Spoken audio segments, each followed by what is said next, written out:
A Roper hearing gets its name from a landmark Supreme Court ruling handed down in 2005, one which raised the age for which anyone who commits murder can be put to death for it.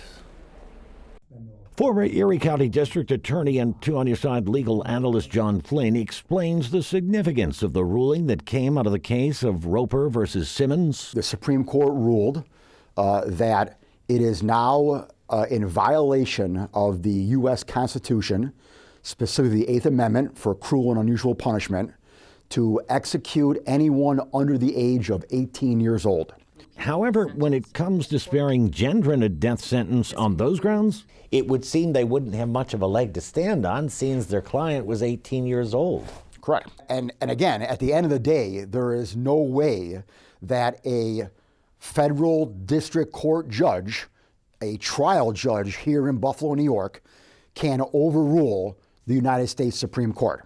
So I think everyone kind of knows that going into it. He says Gendron's lawyers are playing the long game in their bid to spare their client's life should he be convicted and sentenced to capital punishment and when they go to appeal. The defense is hopefully going to have the Supreme Court revisit this case and extend the 18 age higher. That's their ultimate goal. And should they reach it? Present the Supreme Court with additional evidence that 18-year-old, 19-year-old, 20-year-old does not have the mental capacity that an adult has, and therefore you should extend it higher. And they may have a chance on that. Based on research and studies which suggest that a person's brain is not fully developed until they're 25. Now, again, I don't know if the Supreme Court is going to jump from 18 to 25, but they may go from 18 to 21.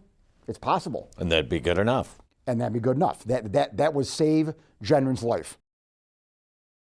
Flynn also notes that in recent years, the federal government has already made several adjustments to its sentencing guidelines for other crimes based on a person's age and whether they were younger than 25. On Your Side in the newsroom, Dave McKinley, Channel 2 News.